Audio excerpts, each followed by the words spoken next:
Hi, I'm Dr. Barry Sears, creator of the Zone Diet.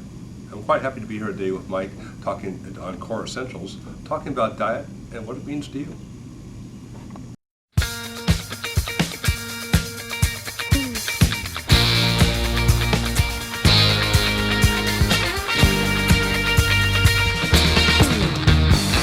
You're listening to Core Essentials, a 30-minute audio broadcast on fitness, health, and nutrition. Join me each month so I can enlighten you with nuggets of information that will change your life.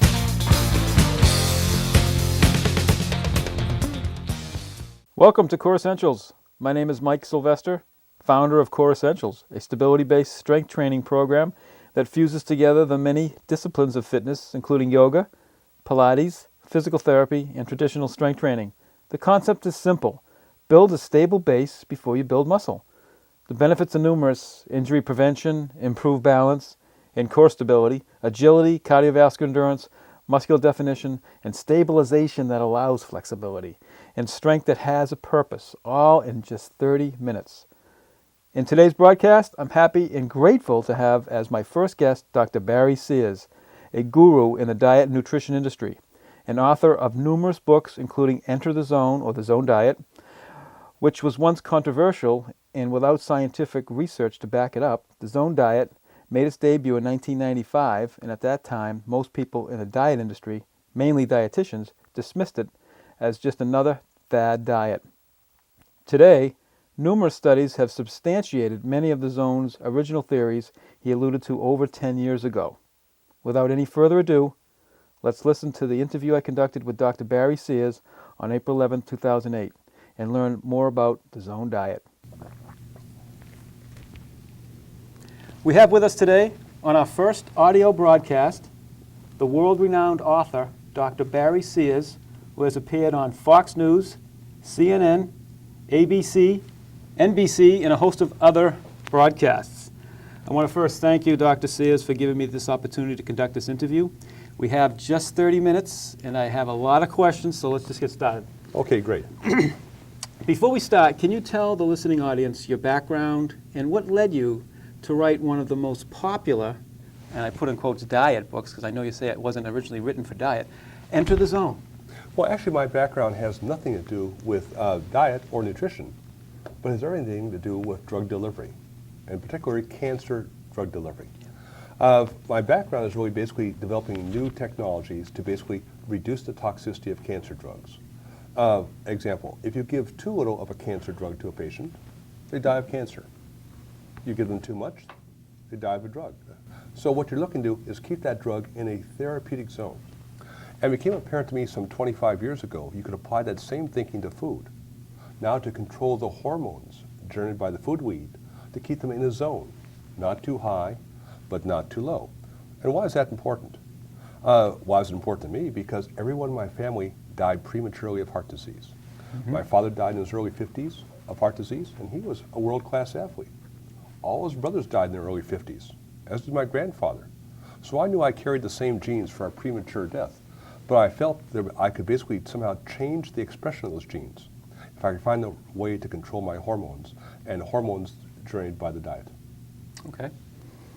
Can you explain the Zone Diet in simple terms? Many people have said that the Zone is very complicated. I can't follow that. I don't know. Can you explain it in simple terms? Because you have a simple way of explaining your diet. It's pretty simple. All you need is one hand and one eye. At every meal, simply divide your plate into 3 equal sections. On 1/3 of the plate, you put some low-fat protein, that could be chicken or fish, that is no bigger than the thickness or the size of your palm. And the other 2/3 of the plate, you fill it until it's overflowing with fruits and vegetables. Surprisingly, those are carbohydrates, but those are the carbohydrates that have color. And finally, you add a dash. What's a dash? A small amount. A dash of heart healthy monounsaturated fat. Could be olive oil, slivered almonds, or guacamole. And what you've done, you've composed now a drug, an incredibly powerful drug, to keep those hormones, which are key to your future, in a zone for the next 4 to 6 hours. Not so hard. Mm-hmm. The trouble is you got to do it the best you can the rest of your life. So tell me a typical day of what would you like for breakfast, snack, Like, just go through a typical day because a lot of people say, well, I'm not going to have that stuff in the beginning of the day. Can you tell the listening audience what would a typical day on the zone be? Well, say if you want to be the best possible breakfast you could possibly think of, first of all, for myself, I'm 6'5". I need about... You are quite tall. I didn't think you were that tall. I'll probably have an 8 egg white omelet. I'll throw some olive oil in there. And now for the carbohydrate, it's one of the few grains I like, slow-cooked oatmeal, just like Grandma used to make. Now, what are you going to have for lunch? Well, first of all, if you have that, you're not going to be hungry for the next 6 hours. So there's no need for a snack. So you said 8 earlier on those egg whites. Oh, yeah. Okay. Yeah, that's, again, about 30 grams of protein. Okay. Now, that's the same amount you'd find in 4 ounces of a chicken breast. So that now for lunch, what you might have now is really following our principle, is might have, a chicken breast. 4 ounces, that's the amount you put in the palm of your hand, and the rest of the plate, you fill it with steamed or grilled vegetables. And you add a dash of basically olive oil over it. Now, most people that eat lunch at 12 usually eat dinner at 8. So I use the rule of 5. Never go more than 5 hours. So have a snack. What's a good snack? A great snack is deviled hummus eggs. You make hard-boiled eggs, you throw away the egg yolk, and fill in the cavity with hummus, mashed chickpeas, and olive oil. And now for dinner, you might have salmon, and again, you have lots of grilled or steamed vegetables, throw in some olive oil, and that's your day in the zone. Oh, finally, you may buy, before you go to bed, a glass of wine and a piece of cheese. See, the French learned this a long time ago. Never drink alcohol without a protein chaser. Are people hungry? People ask me all the time, but I'm going to be hungry on that diet, aren't I? What No. makes it not hungry? I'm going off the track here, but I just wanted to ask you that. It's all about your hormones. There are two powerful, things called biological urges, which are, controlled by hormones. Here's one biological urge: breathing. You're saying, I'm a man of will. I'm not going to breathe for 25 minutes. Well, I don't care how much will you have. After about 2 minutes, you're gasping for breath. Hunger is the same thing. But hunger is balanced by another urge called satiety. That's lack of hunger. If those two are balanced, you're never hungry. If you're never hungry, cutting back in calories is real simple. But if you are making more of the hormones that cause hunger and less of those that cause satiety, you're going to always be hungry. And guess what? Your only defense against that is willpower. And that's not going to work. So it's simply as reestablishing the hormonal balance to control hunger and satiety. Another question. Can you just, and I love this in your book, can you discuss your approach as to how you determine someone's protein needs? I think it makes so much sense, and I'm surprised that mainstream dietitians do not take into account an individual's lean body mass or muscle when determining protein needs, or for that matter, their activity level. Well, this is the aspect that people try to make one solution for everyone. Simple thinking usually gives rise to simple slogans. The fact is, what you have to eat is enough protein to meet your protein requirements, which depends on your lean body mass, has nothing to do with your weight, and how active you are. Lean body mass to the listening audience is muscle. It's basically muscles. Yeah. And so in the book, I put together a very simple thing, requires only a tape measure that you can measure your lean body mass 15 times a day if you want to. It's not going to change that much. But it's saying, well, it's not high tech. Saying, it turns out basically the results are identical to a $40,000 piece of equipment. So once you know what your protein requirements are, it's like, okay, now I know how much protein, I just follow through it. It falls out, almost like an equation. But again, all you have to use for the average person is your hand and your eye. You can't go wrong with that. Okay. Many people, actually, before I ask that, you say in your book, Enter the Zone, that consuming fat does not make you fat. Can you explain that? Because I'm sure this goes against the grain of what most people have been told. I don't know if you're familiar with an author named Douglas Christ. Oh yeah, I've got his book, yes. I read something, Eat Fat to Lose Fat, back, I don't know when I read that, back in maybe the late 80s, early 90s, is that correct? And I was showing that to some of the people that I worked at in a gym, and they're like, read it first and then come back to me. But I just want to hear it from you. Well, again, what makes you fat is basically hormones, and particularly the hormone insulin. It's excess insulin that makes you fat and keeps you fat. And fat, dietary fat, has no impact on the hormone insulin. What does? Carbohydrates do. And the higher the density of the carbohydrate as found in grains and starches, the greater the impact on insulin. Now you're talking a little bit about the glycemic The index, glycemic load. Load. And so people Can you explain that a little bit to the listening audience? Well, in nutrition, the early days, 30 years ago, were so simple. There are good carbohydrates like bread and potatoes, and Like the old bad food guide carbohydrates, saying sugar, until they did the experiments. And it turns out that actually table sugar was entering the bloodstream as glucose slower than bread or potatoes. They say, what gives here? Because, it's the rate of glucose into the bloodstream that causes the body to secrete insulin. And that's the hormone that makes you fat and keeps you fat. And just think about this. How do we fatten cattle? We feed them lots and lots of low-fat grain. Why? It stimulates insulin, it makes them fat, and keeps them fat. So again, when people had the simple thinking, fat is the cause of fat, they said, let's take fat out of the diet and replace it with grains and carbohydrates and starches. And the process basically started an evolution of basically an epidemic of obesity that we're still dealing with today. Mm-hmm. Many people confuse your diet with the Atkins diet and the South Beach for that matter, pawning it off as just another low-carb diet. Can you tell the listening audience what the differences are between the Zone diet and Atkins and South Beach? I think on one interview you said that the South Beach was, I guess the first part of it was Atkins and the second part of it was the Zone. Exactly.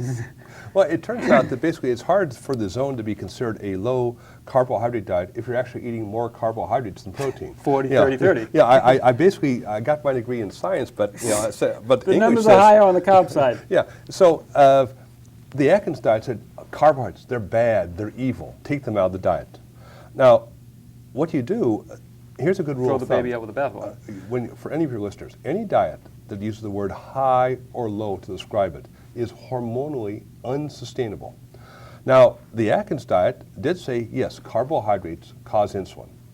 But again, if you take them out of the diet to such a great degree, the body rebels because the brain did not fall off the turnip truck. If you're not going to put enough carbohydrates into the mouth for brain function, it knows where it can get more.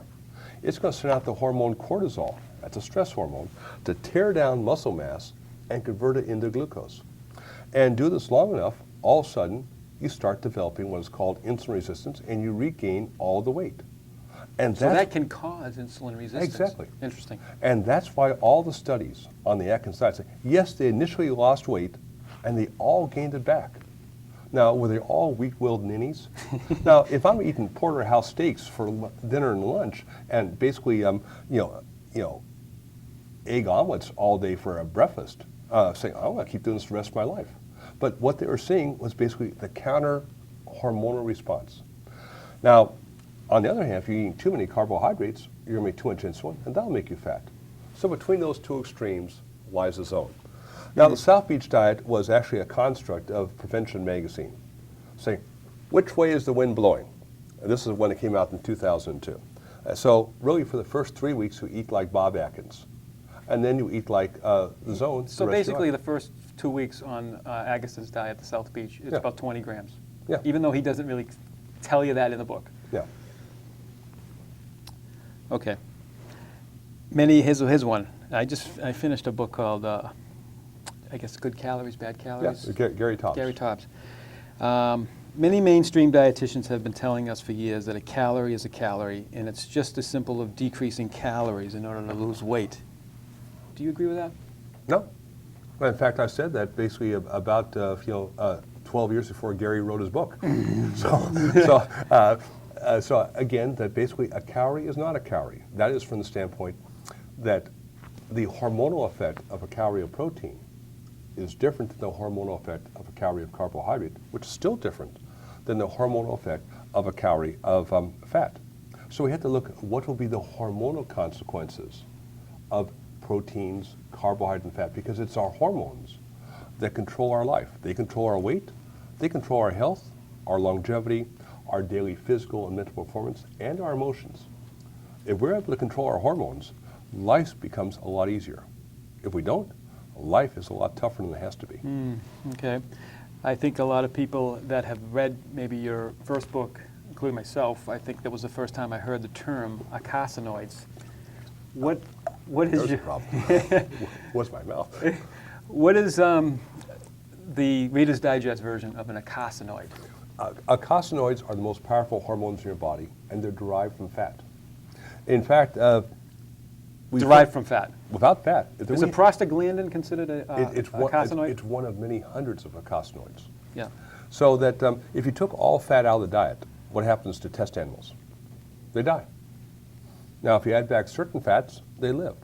Now, in the early years, they called this vitamin F. Now we call them essential fatty acids. Why are they essential?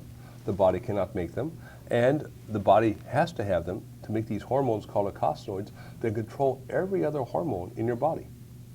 So the whole reason I wrote The Zone was not to talk about weight loss or even talk about the impact of insulin on health, but the impact on insulin on making more bad carcinoids that destroy your health and less good ones that promote your health.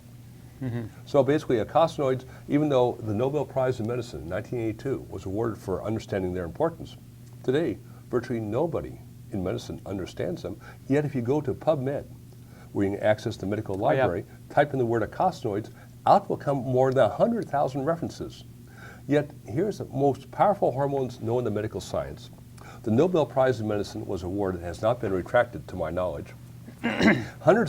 Over 100,000 references, and nobody in medicine can even pronounce the name of these hormones, let alone know what they How do. did I do on that one? You did very well.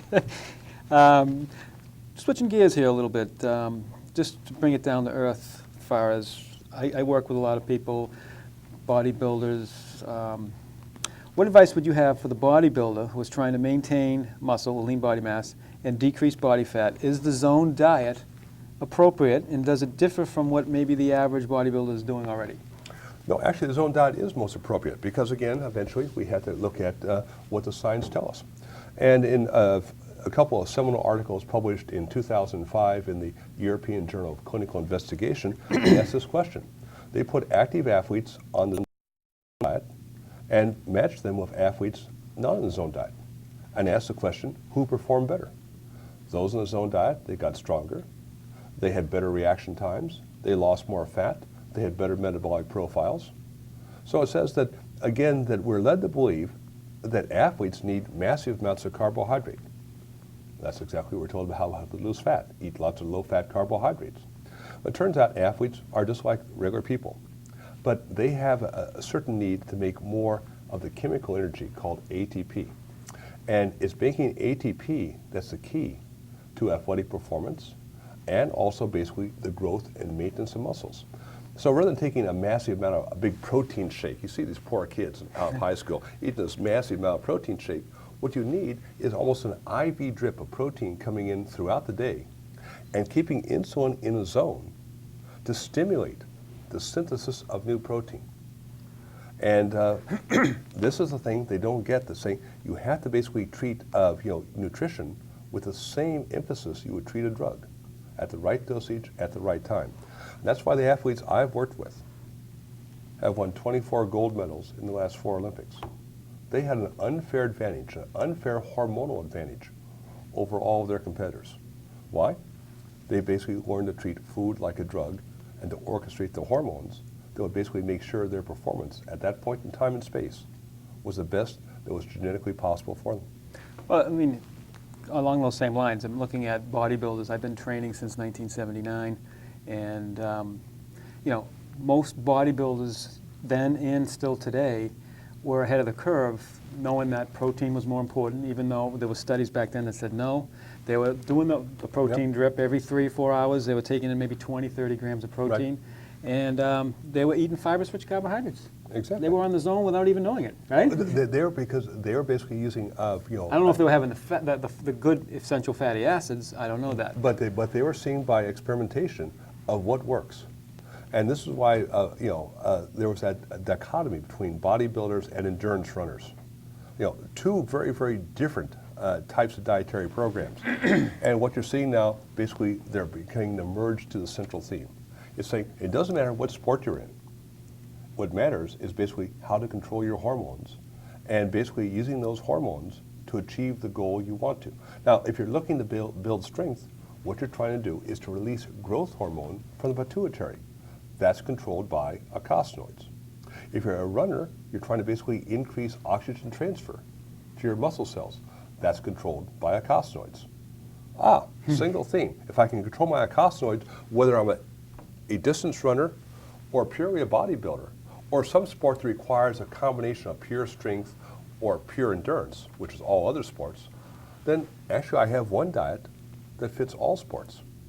The only difference is that people who are strength athletes have more muscle mass and therefore require more protein and more carbohydrate and more fat than the endurance runner. So when you get down, and I think it's your first book, when you get down to your target weight or body fat percentage, then you can introduce a little bit more fat in the diet? Exactly.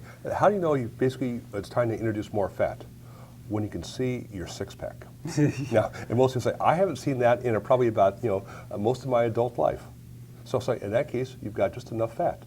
Now, can you be too thin? Of course you can. So basically you use fat now as a ballast. And that's why the real key for athletic performance is not carbohydrate loading. It's fat loading. Fat loading of the muscle cells, because I can make chemical energy faster from fat inside the muscle cell than I can from carbohydrates. Mm-hmm. Switching gears here on your anti-inflammatory zone book, you talk about silent inflammation. I guess most people probably have not heard of this term. Can you explain it and how it pertains to ill health, and also what your recommendation is for combating this silent inflammation? Well, as we know more about inflammation, we know there's two types. There's the type that hurts. That's the obvious type. That's why you go see a doctor. But we also know there's a new type, a type that's below the perception of pain. The same inflammatory assault, but basically, since there's no pain, you do nothing to stop it. This is a kind of a slow attack on all of your organs that over time, whether it be the brain, the heart, or the immune system, if there's enough in-organ damage, we end up calling it heart disease, cancer, or Alzheimer's. So you say, I wish I had a test that could tell me years ahead of time that I'm already building up levels of inflammation in the body because I could reverse it. Now, is there any way you can look at a person to see if they're inflamed? No. Anymore, you can look at a person and know what their cholesterol levels are. You need a blood test. But this blood test will show up that you're already having high levels of silent inflammation decades before there's any damage. And even if you have damage, if you reverse the silent inflammation, you can now basically reduce the consequences of that disease state. Is there any drug known in medical science that can do this? No. Only your diet. What is that drug test? What is that blood test? You're looking for the ratio of two fatty acids in the blood. One is called arachidonic acid, which is the building block of all the hormones, the eicosanoids, that cause inflammation. Are those called series 2? Sometimes you see that in the literature, series 2 prostaglandins, the bad ones that cause inflammation. Exactly. And you're also looking for the ratio, again, to another fatty acid, an omega-3 fatty acid called EPA. That's a building block of many of these powerful anti-inflammatory. So you can see in your blood, you have the wheels of your fate, of your future, staring you in the face and say, I in your blood. If I could basically change the balance, I'll have less inflammation and more anti-inflammation. And what's the end result for me? I will live longer. I will live better. Now, let's take that example as ask, who are the longest lived people in the world today? The Japanese.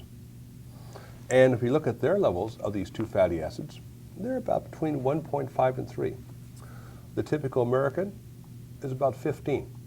So we're not only the fattest people on the face of the earth, we're the most inflamed. And that's why we spend so much on medical care, because we're basically fighting the enemy after the fact. The fact is, we're putting all the money when we see chronic disease, but it took decades to have that chronic disease develop. It's already starting, but you didn't know it because it was silent. But now we have the blood test, we can say, we can basically reverse this. And how long? In about 30 days. What is the response going to be from the primary care physician when this person may have heard this tape and said, I want my arachidonic acid to EPA ratio blood test? Are they going to look at them like they got three heads? Of course, because this is not a standard test. It's a standard test used in academic research, but it's not a standard test you take. Would they in fact do it? No, they wouldn't, because they had nowhere to send it to. So we're looking to we're developing the test now, though we do it in a research basis, as a home-based test that you can do it at home. Basically, you would take a small finger prick, put it on a piece of paper, filter paper, send it to us. We analyze the data and tell you. And say, all of a sudden, you're back in control. See, the fact is, we have to realize physicians can be viewed as coaches. Coaches can't play the game. They can just kind of tell you how to basically, hopefully do the techniques. That our health really is dependent upon ourselves. 70 years ago, there were no drugs. The only drug we had is food. And now with new advances in molecular biology, we understand how powerful food is to control not only the hormones, but the expression of our genes. It's a powerful statement. That we have a drug in our kitchen, if we choose to use it correctly, that will basically change the expression of our genes. I cannot change my genes. They're bad, very bad, but I can change their expression. That's a powerful statement, and that's basically, we're really going back to the beginnings of medicine, when Hippocrates said, let food be your medicine, let medicine be your food. We now know what the old guy was talking about. He was talking about how food affects hormones and how those hormones can alter the genetic expression of our genes. And if we only know what those rules are and follow them on a lifetime basis, then basically we have the most powerful medicine. And to follow those rules, all you need is one hand and one eye. I love it. I love it. We got about 6 minutes left. Real quickly, can you describe to the audience the benefits of consuming omega-3 oils, and which type of omega-3 is healthier in your opinion? The plant sources like flaxseed, which somebody like Udo Erasmus is kind of on the bandwagon on, or the marine-based type fish oils that you promote? Well, the key thing about omega-3 fatty acids, and these are only germane to the long-chain ones found in fish oils, at high enough levels, they are powerful anti-inflammatory drugs. Now, with that being said, the ones from plant sources, like flaxseed, they are very inefficiently converted to the long-chain ones. So it starts with alpha-linolenic acid, and then you get it converted to EPA. But that's a very slow and inefficient process in humans. So you have to consume 50 to 100 times the volume of flaxseed oil to get the same anti-inflammatory benefits of a much smaller amount of fish oil. Unfortunately, most fish oils are contaminated. That's a fact of life, with things like mercury, PCBs, dioxins, flame retardants. And these are like the Roach Motel. Once they check in your body, they don't check out. So you have to look for fish oils which are high quality. Well, how can you tell? Well, unless you got $500 million of testing equipment in your house, you probably can't. Here's the easy way. Take your fish oil, it's in capsules, squeeze out 4 or 5, put it into a shot glass, put it in the freezer, and come back 5 hours later with a toothpick.